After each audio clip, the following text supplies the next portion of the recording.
Bueno, para empezar solamente daros la bienvenida a todos y las gracias por estar aquí en nombre del Llavaderu. Luego Nacho os dará las gracias por su parte si quiere, si no, si se vuelve borde y nos manda a todos al carajo, también lo puede hacer. Pero en nombre del Llavaderu yo sí que quería daros las gracias por la asistencia, por acompañar a Nacho en esta presentación, que, como dije antes, nos gustaría muchísimo más que fuera en el bar y alrededor de eso, escuchando un poco de música o con una actuación en directo como la última vez. Pero como no es posible, dadas las circunstancias, pues tenemos que conformarnos a hacerlo por aquí. Pero bueno, la idea del Llavaderu era no parar completamente las actividades, y de hecho llevamos ya 3 o 4 semanas haciendo una actividad por semana. Todavía la semana que viene haremos otra y después probablemente pararemos durante una semana, pero lo volveremos a retomar. Así que seguiremos informando. Por supuesto, las actividades del Llavaderu son abiertas a todo el público, no son exclusivamente para los socios, pero para los que no sepáis lo que es el Llavaderu, pues es una asociación que ya lleva funcionando unos 3 años, que nos reunimos en La Pola una serie de personas y con gente de más sitios, no solo de La Pola, obviamente, para dinamizar un poco la vida cultural y ofrecer también un espacio a la gente que no podía optar a los espacios oficiales, que por otro lado ahora mismo están completamente cerrados y sí que no se están ofreciendo a nadie. Funcionamos con socios y tenemos un local social que es un bar, que ahora mismo por cuestiones de salud lo tenemos cerrado. Esperamos poder abrirlo cuando todo esto esté bastante más asentado que ahora, ¿no? Como no tenemos responsabilidad económica como podría ser un autónomo que tuviera el bar, pues de momento lo tenemos cerrado. La asociación organiza en el local y fuera del local una serie de actividades. Por ejemplo, fuera del local ahora mismo estamos pendientes de la presentación de la candidatura a la Muller Sierense de este año, que hemos presentado una candidata como estos últimos años. Estamos pendientes del nombramiento de Nacho Fonseca como hijo predilecto del concejo, y tenemos otra serie de actividades que ya son de carácter cultural estrictamente, como presentaciones de libros o exposiciones o actividades para críos, conciertos, un montón que intentamos abarcar un espectro lo más amplio posible de público y de intereses también. Estoy admitiendo gente, no creáis que esto de que me veáis con la mano, es que la gente está entrando a la sala de espera y les estoy dando paso. Bueno, pues eso, funcionamos mediante socios, que yo animo a todos aquellos que estéis interesados en participar de la asociación, y ahora mismo pues tenemos estas actividades online que pretenden seguir un poco la estela de lo que estábamos haciendo en el local. Hoy tenemos la presentación de la última novela de Nacho Guirado, que se sepa, la última que se sepa, porque me imagino que estará trabajando ya como desesperado en otra.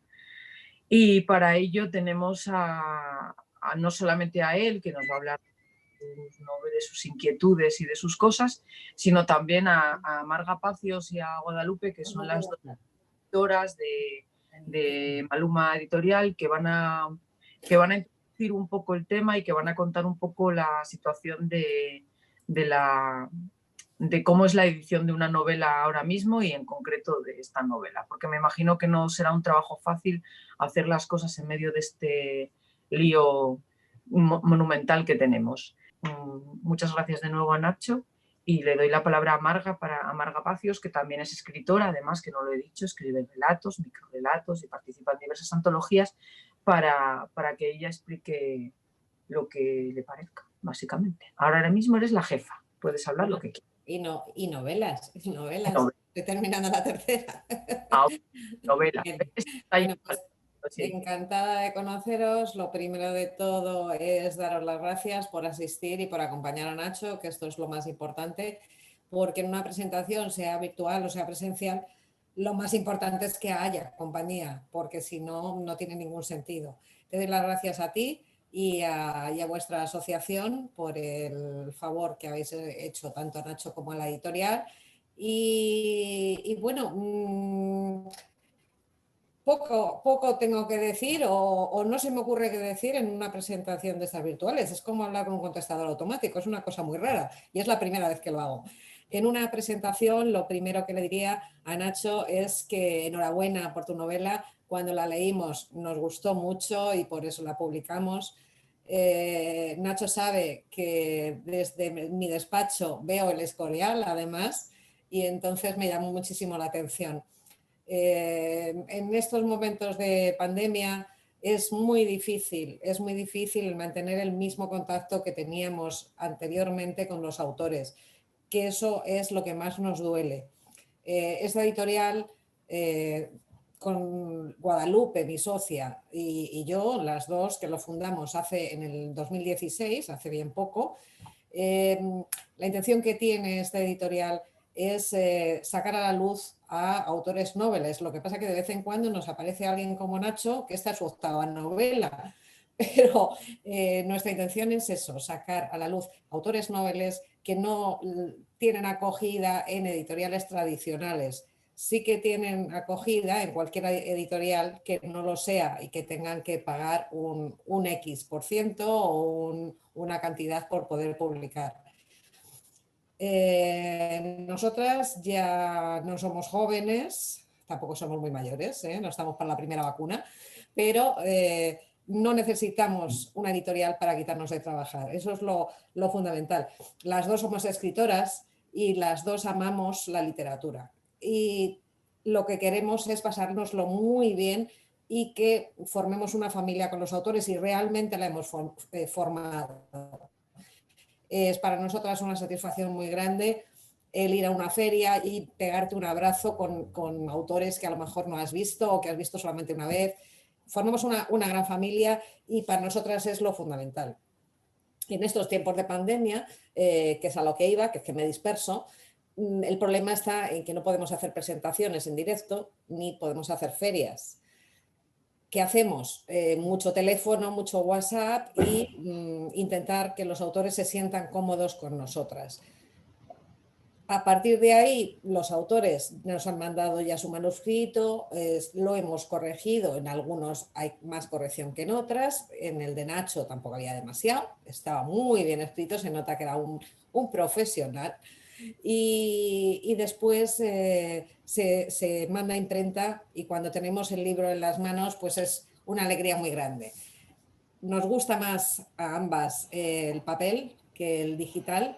Hay mucha gente que quiere digital, pero sigue habiendo más gente que le gusta el olor a imprenta.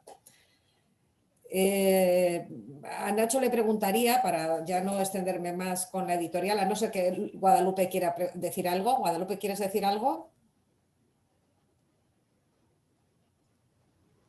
No, está perfecto, lo has dicho todo genial. No, ahí estamos en la línea. No quiero decir nada más. Sobre la editorial, no. Bueno, pues entonces yo a Nacho le preguntaría primero, después de 8 novelas, has tocado un tema totalmente diferente. ¿Quieres contarnos por qué has tocado este tema? Si quieres. Nacho. Muy bien, arranco. Esto también es difícil para mí, es la primera vez que me veo con un Zoom y la verdad que se me hace también un poco raro hablarle a la cámara. Antes de nada, bueno, aparte de agradecer a la asociación que sigamos aquí, como parte de la asociación, creo que es un gran esfuerzo y me honra pertenecer a una asociación que es capaz de luchar incluso en estos tiempos por sobrevivir y por mantener un poquito viva la cultura en Siero. Hoy quiero acordarme de la librería Cervantes y de Concha Quirós.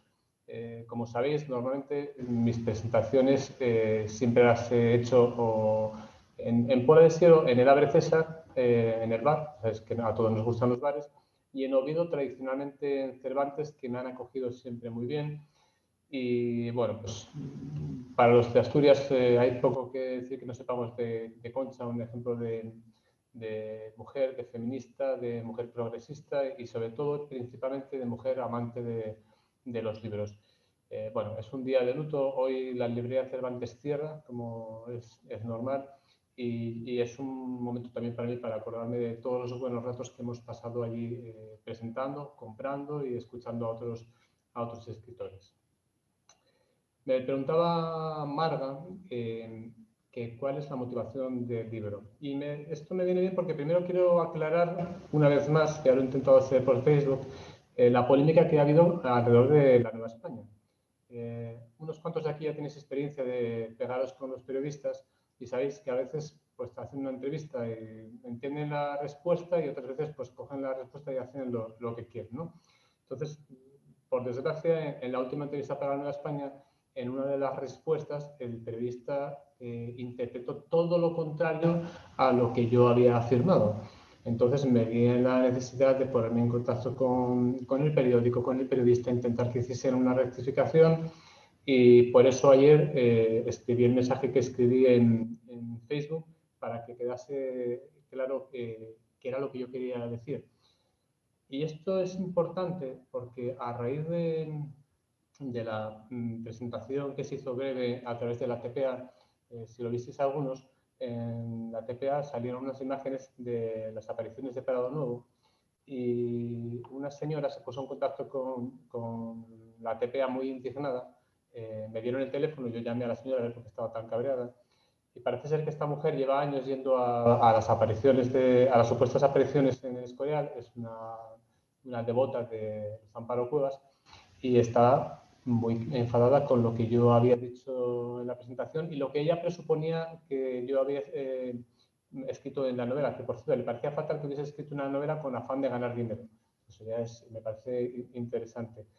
Y bueno, la conversación fue creciendo así un poco en su cabreo y terminó diciéndome que el diablo hablaba por mi boca, con lo cual, si esta noche a algunos se le mueven los cubiertos, tenéis niños que os caminan por el techo, si en la Catedral de Oviedo tenemos un deán que ahora es famoso porque hace exorcismos y podéis encomendaros a él o me lo mandáis a casa y hago ahora conmigo. Vale. Por eso, para mí era importante que quedase claro en esta entrevista de la Nueva España cuál era mi intención con el libro. Porque está claro que cuando tocamos la sensibilidad religiosa podemos tocar la respuesta a veces airada o a veces dolida de personas que llevan muy en su interior este tipo de cuestiones de fe, ¿no?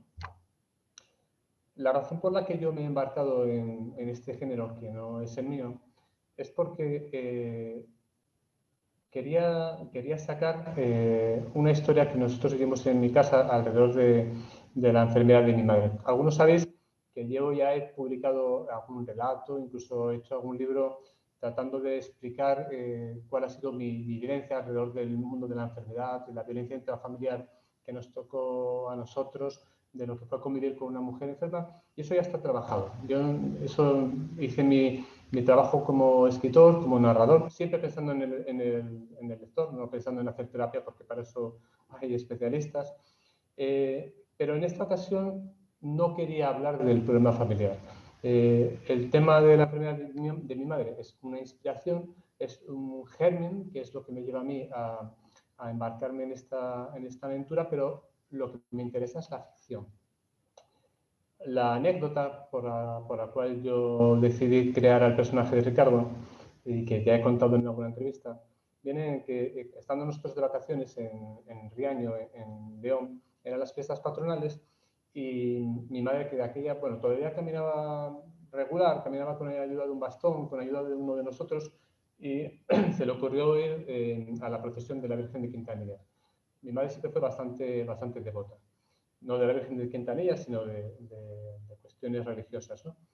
Cuando llegó esa tarde, pues venía como muy cambiada, entonces venía con una emoción grande, soltó el bastón, empezó a subir las escaleras, subía y bajaba sin ayuda y, bueno, ella empezó a decir que se había curado, nosotros que teníamos pues 8, 9, 10 años, empezamos a gritar, mamá, te has curado, fue una alegría tremenda y eso duró esa noche. Lógicamente, al día siguiente, pues la enfermedad siguió su curso, la desilusión nuestra pues fue tremenda, ¿no? Porque todos los hijos en algún momento le habíamos pedido algún elemento mágico a los Reyes Magos, a Jesucito cuando íbamos a la catequesis, a Ratoncito Pérez, a quien pudiésemos tener delante que tuviese poderes que curase a nuestra madre, ¿no? Y lógicamente no hubo esa magia. Pero esa magia a mí me vale para utilizarlo en este libro como contraste respecto a la otra magia que desde hace siglos construye, es parte del constructo religioso, ¿no? Ricardo, ya me meto un poco en el libro, no es una persona que cure. Tenéis que leer el principio del libro para entender cómo llega a él este poder, que no va a entender, ¿eh? Pero no va a poder curar. Lo que va a poder es trasladar la enfermedad. Él también convive con una mujer que está, con su madre, que está muy enferma, y en un momento la enfermedad de la madre pasa a través de él a otra persona que es la que va a enfermar, ¿no? Entonces, su madre se cura milagrosamente, se supone, y la otra persona va a ser la portadora de la enfermedad que ha pasado a través de las manos de Ricardo. El hecho religioso. Ricardo va a ser un mago, va a ser, como dijeron en una entrevista, va a ser un superhéroe. Y esto es cierto que como narrador de novelas y que nunca me había asomado al género de la ficción, me generaba un pequeño rechazo porque creía que podía sacar a muchos lectores nada más empezar. Por eso es importante que este hecho mágico ocurra al principio del libro. Son como las reglas del juego. Tú empiezas a leer la metamorfosis de Kafka y en la primera página tenemos un bicho que está escondido detrás de una puerta. Si no te lo crees, cierras el libro y ya no eres uno de los mejores libros del siglo XX. Si te lo crees, pues puedes disfrutar o puedes participar de esta historia que tienes que aceptar con estas reglas del juego. Hay una persona que es capaz de pasar a una enfermedad de un enfermo a una persona sana. Y esto va a ser el elemento motor para todo el libro. Bien. ¿Por qué? ¿Por qué necesito esta magia? Mirad, me interesa mucho en el libro para defender a aquellas personas, a los enfermos, que son víctimas de aquellos charlatanes o aquellos fanáticos que les venden un tipo de poder en el que les prometen, como le pasó a mi madre en su momento, o como le ha pasado a tantísima gente que asiste pues, a curanderos, a videntes, a Lourdes, a Fátima, a todo lo que se os ocurra, con la esperanza de que haya un elemento mágico que sea capaz de curar. Y este elemento mágico no es solo responsabilidad de estos charlatanes o estos fanáticos, sino es también responsabilidad del propio hecho religioso. Igual me mezclo un poco esto de noveros, me genera un poquito de dificultad para desarrollar bien las ideas. Pero mirad, la vidente que sale en la novela de Zamparo Cubas, una de las primeras manifestaciones fue la aparición de estigmas. Esto el personaje lo va a ir encontrando a lo largo de la novela, pero bueno, los que hayáis leído o visto algo sobre esta mujer o sobre otros videntes, sabréis que la estigmatización es uno de los síntomas, uno de los signos que la Iglesia Católica acepta como posibles motivos de santidad.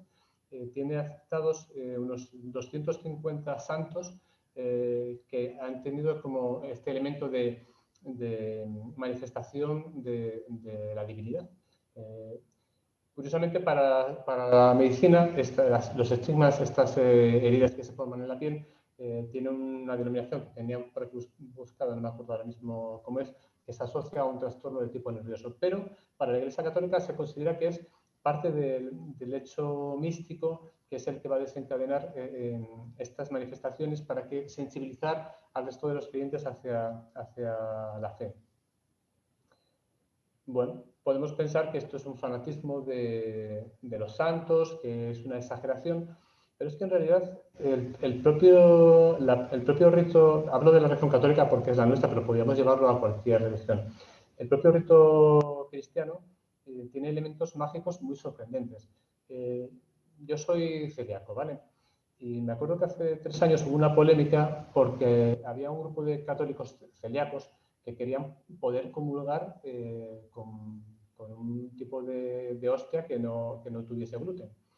Claro, resulta que la consagración de la hostia, la transustanciación de la materia, donde ese pan ácimo va a pasar a ser el cuerpo de Cristo, tiene una alquimia, no vale cualquier pan, tiene una fórmula.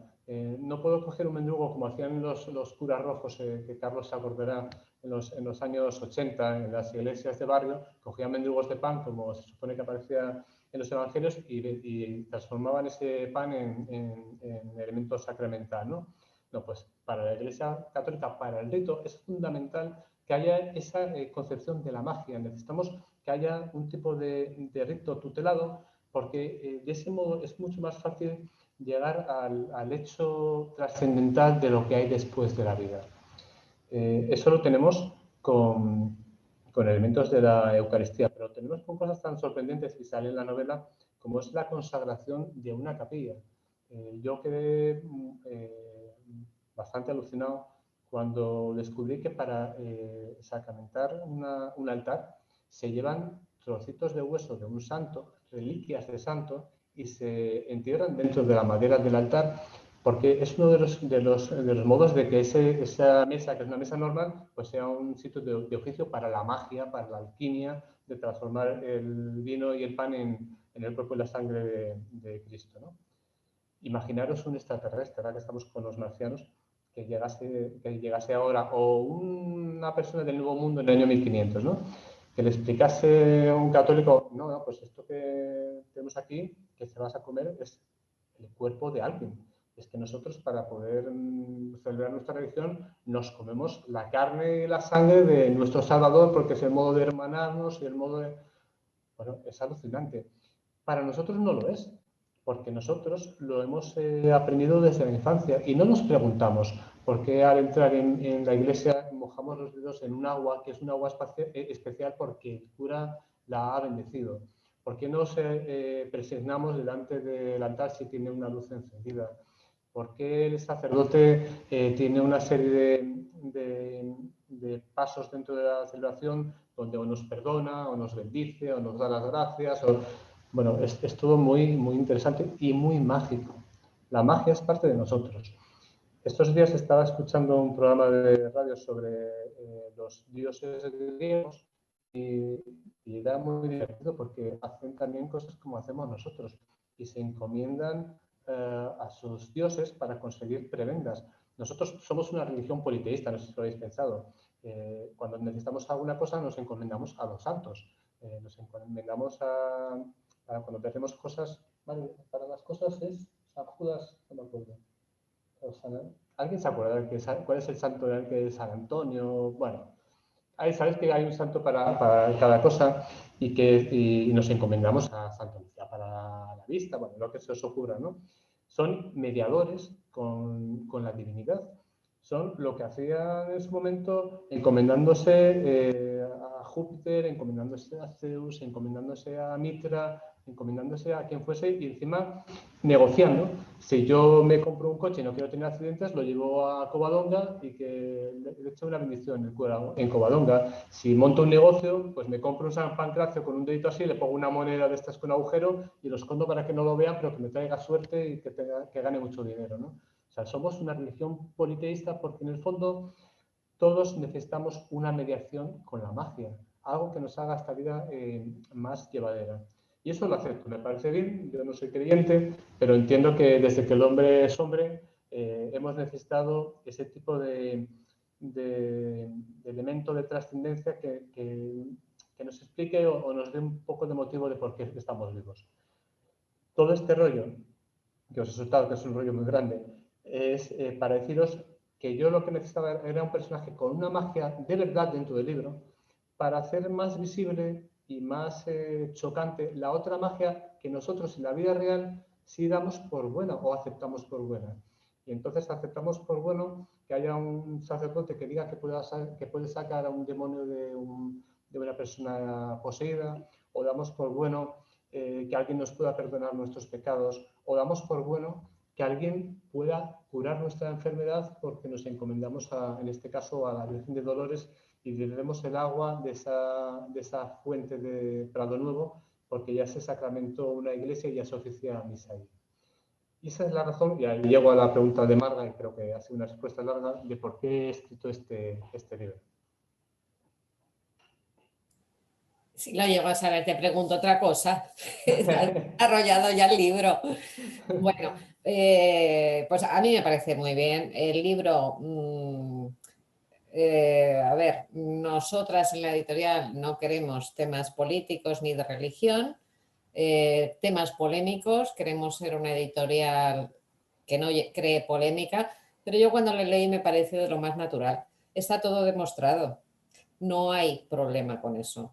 Entonces, hay mucho fanático en el mundo, mucho. En nuestra religión, en cualquiera, porque las hay peores. Entonces, bueno, pues yo, pues no sé qué preguntarte ahora.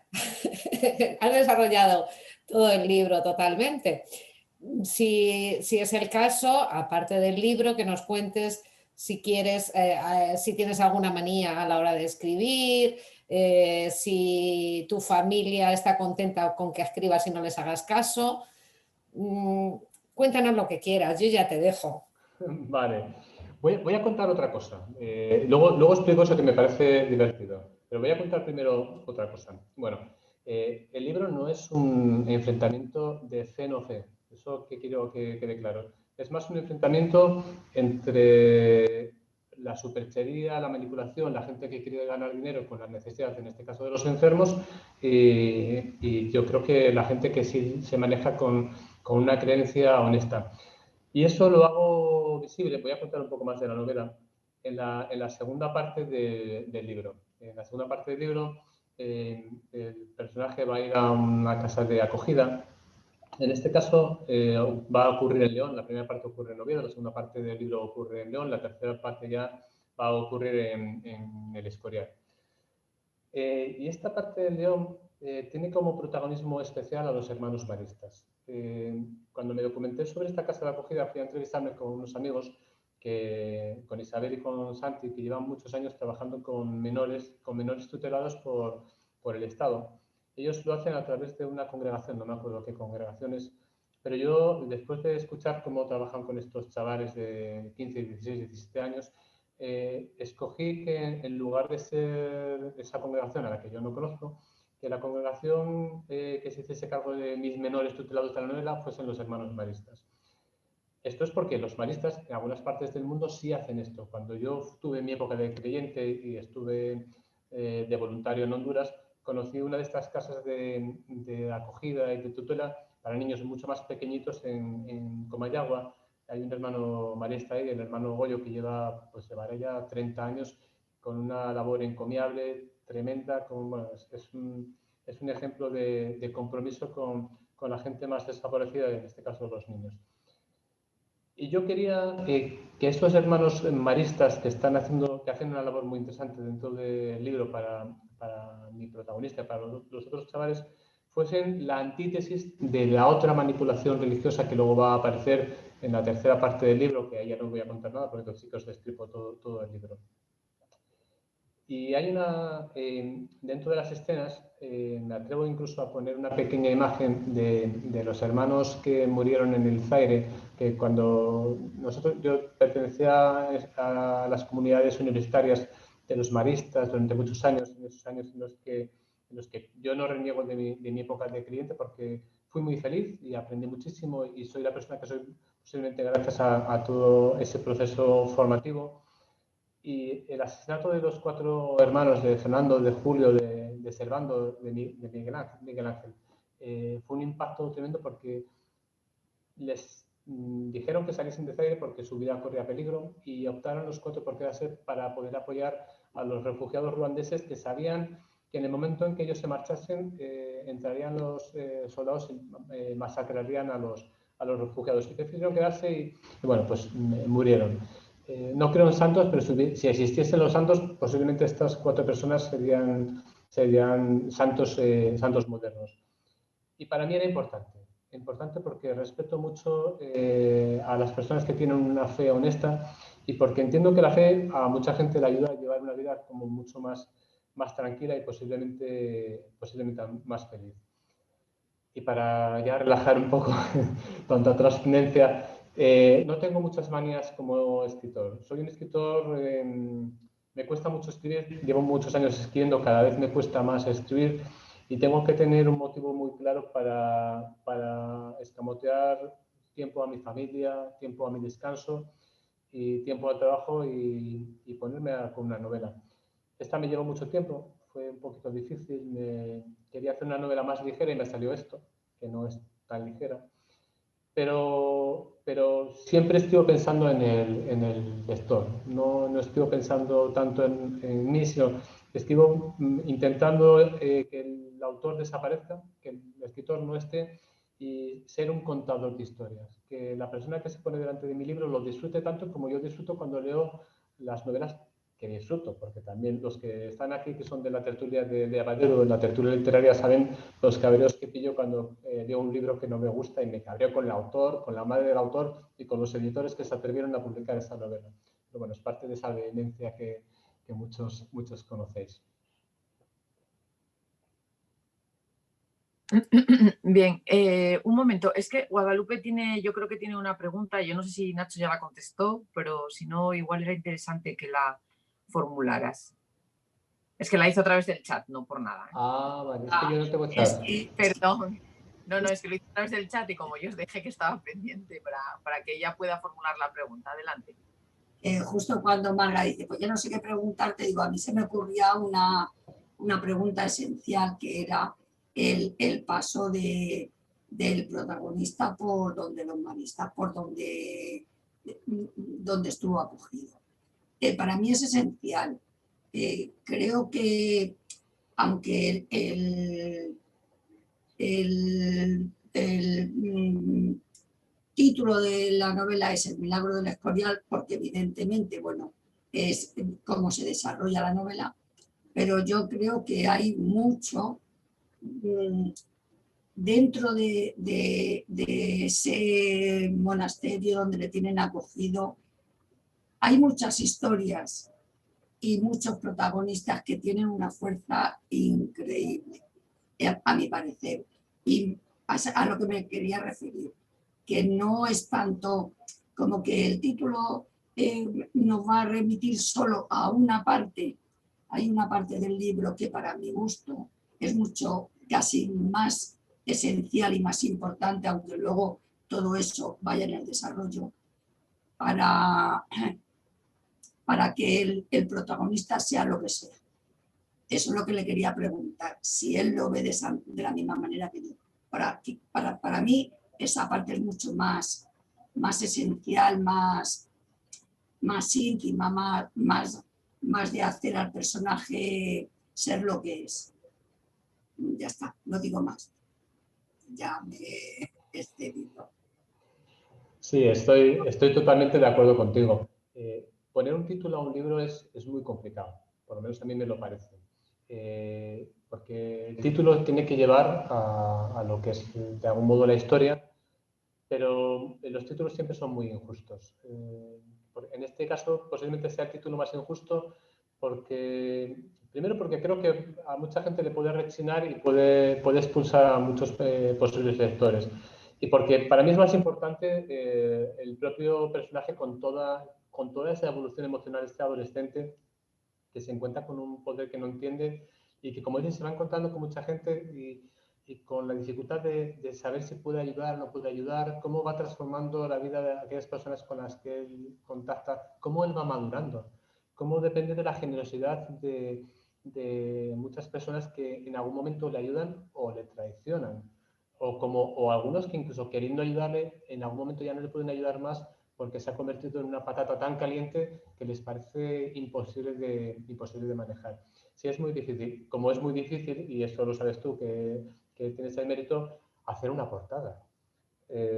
Hacer la portada de un libro es más difícil, si cabe, que poner el título. Yo tenía una idea de portada, que os había comentado, y creo que la portada que hiciste es perfecta para lo que yo quería contar, ¿no? Yo creo que la combinación de la portada con el título, con la cara del autor, con esa cara de malo que tengo con el tridente, que me lo ha hecho Pablo Nosti, que es un gran fotógrafo al que estoy muy agradecido por esa fotografía, hacen ver de qué va el libro y sobre todo de qué no va. Este libro no va de salmos. Eso yo creo que queda claro.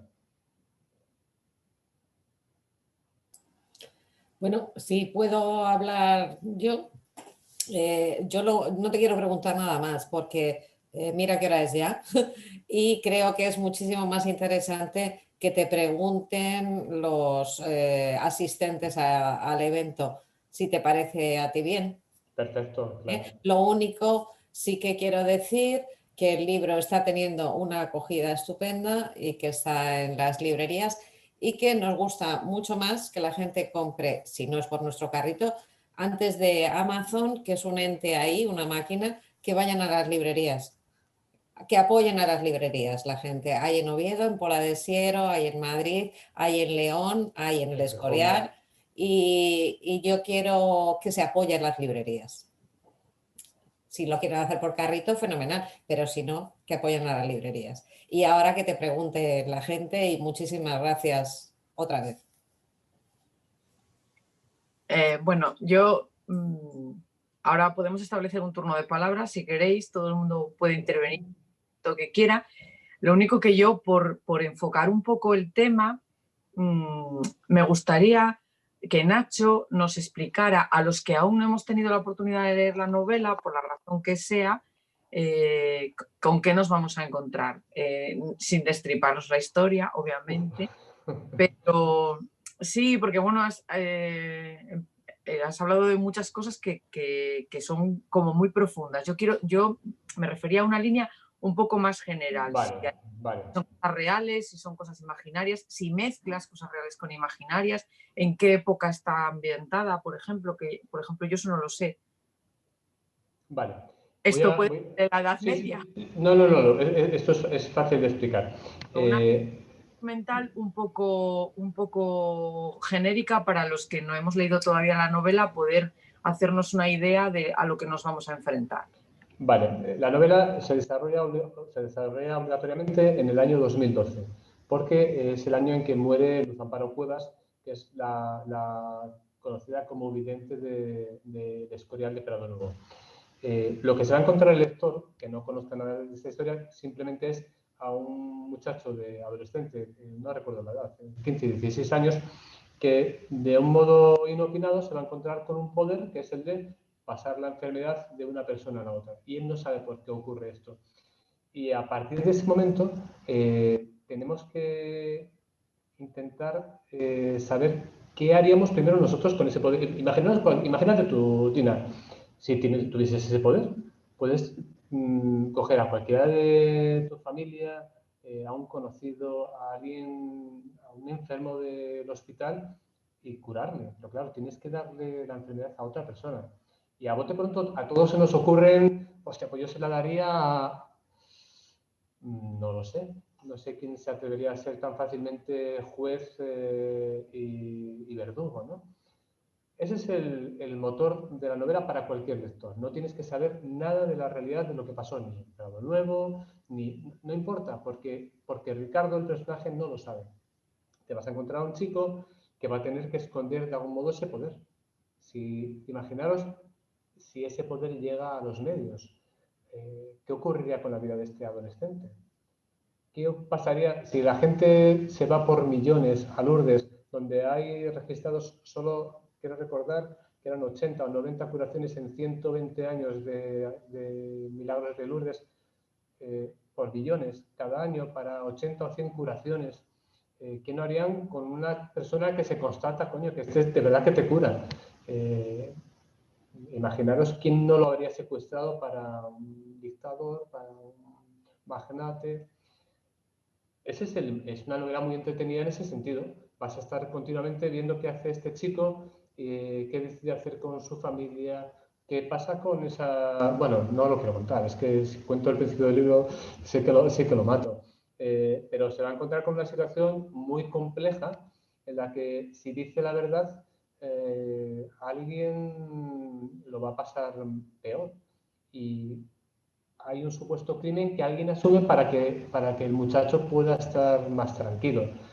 Es una novela entretenida en ese sentido, que nos va a llevar a lo que os explico, a ese tema de las apariciones, que no tenéis que saber nada, porque Ricardo no sabe nada. El propio personaje se va a ir encontrando los pros y contras de todo. Entonces, acompáñale, trata de empatizar con él y disfrútalo y sobre todo súfrelo, que creo que la gente que lo ha leído lo pasa muy malamente con este muchacho porque es muy dura la vida y es muy duro el tener un poder tan terrible. Yo, vamos, no lo querría tener para mí. Bueno, nada, no sé, lo de sufrir, no sé yo, con este año que llevamos, pero bueno, yo soy doctora nata, me pondré con él en cuanto lo tenga. Gracias por la respuesta. Hay una pregunta en el chat que dice que a ver si le pones una etiqueta al género, que te atrevas, lánzate. Es mi hermano Fernando, ¿eh? Bueno, yo no he dicho nada, solo hay una pregunta en el chat. La intención no la sé. Es que, ¿sabes? Yo siempre digo que el tema de los géneros es un tema que no, por lo menos a mí, habrá escritores que no estén de acuerdo, pero que es un tema que no tiene tanto que ver con el escritor, tiene más que ver con el librero, con el crítico. La única vez en mi vida que se me ocurrió pedir una subvención para la creación literaria, no lo volveré a hacer en mi vida, un funcionario me dijo que dijese a qué género pertenecía la novela. Dije yo, coño, te acabo de mandar 30 páginas, te he mandado un resumen de 3 páginas del libro y encima quieres que te diga yo a qué categoría pertenece el léelo. Mira, a ver qué te parece. Es una narración, pues es una novela, te cuenta cosas. No lo sé. Fernando, no sé a qué género pertenece. Veo yo una fisura. Bueno, Fernando, no sé si respondió tu pregunta, pero si no, ya quedas un día con él y que te lo vaya aclarando, sí. Bueno, por plumero a distancia.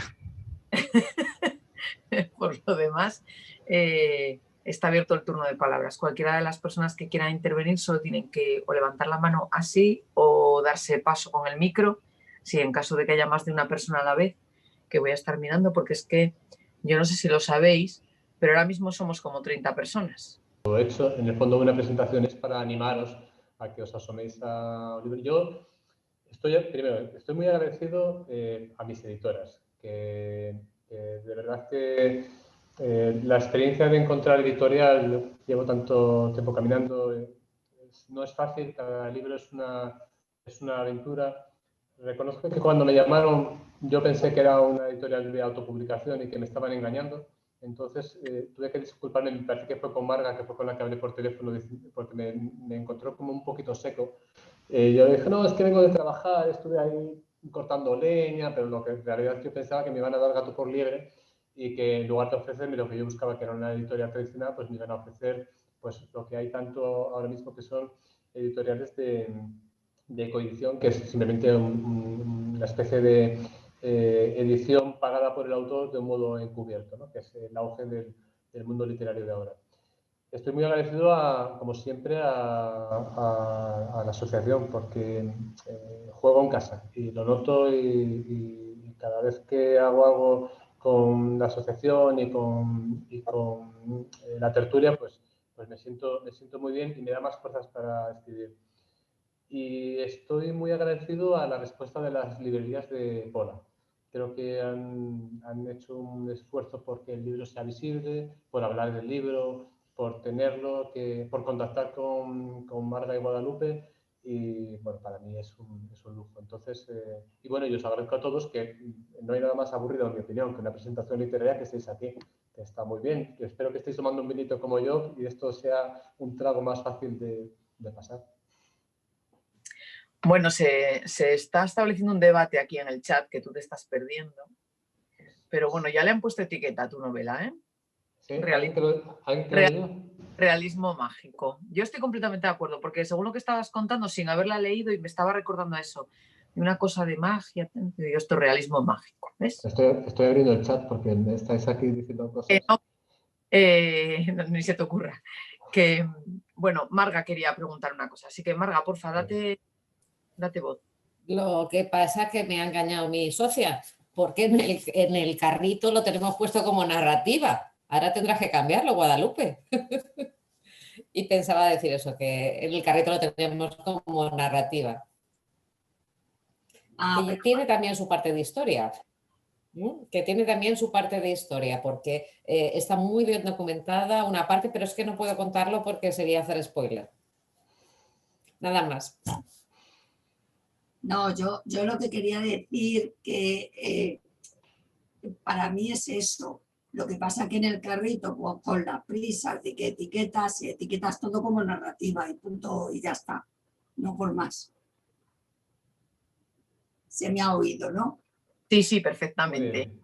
Vale, que no sabía. No, sí, se escucha.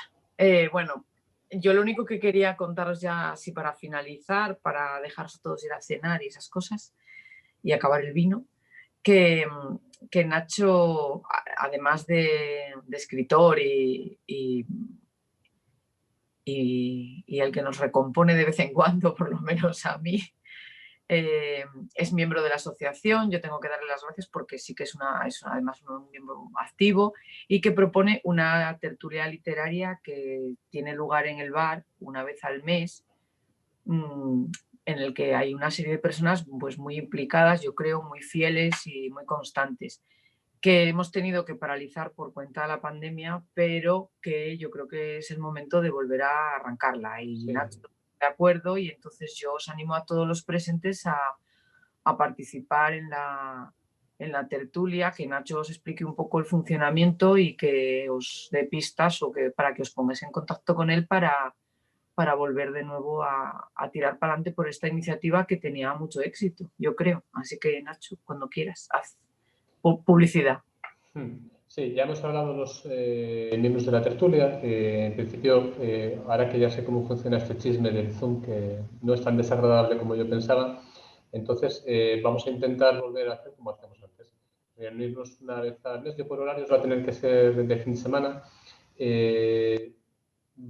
Esta vez, para la primera tertulia para retomar, voy a escoger yo un libro, lo propondré al grupo, a los que queráis participar sin problema, y lo que hacemos es pues, muy fácil. Amantes de los libros, leeremos el libro y comentaremos qué nos parece y ¡pum!, sin más complicaciones. Después entra la democracia, que es cada mes uno de los miembros de la tertulia va a proponer un libro y se expondrá a que los demás, o gente airada como yo, pues nos enfademos porque el libro es muy malo, muy aburrido, está muy mal escrito y esas cosas a lo que tengo acostumbrados a mis compañeros y compañeras de tertulia.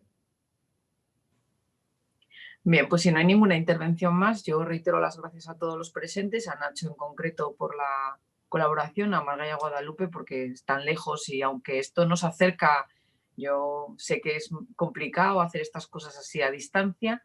Y nada más, os emplazo probablemente para el jueves que viene que tengamos una charla preparatoria del 8M. Como este año va a ser todo tan raro y tan especial, pues probablemente haremos algo así. Y nada más, muchas gracias a todos. Muchas gracias, de verdad. Gracias a todos. Aquí. Así de gusto. Gracias, hasta luego. Gracias. Adiós.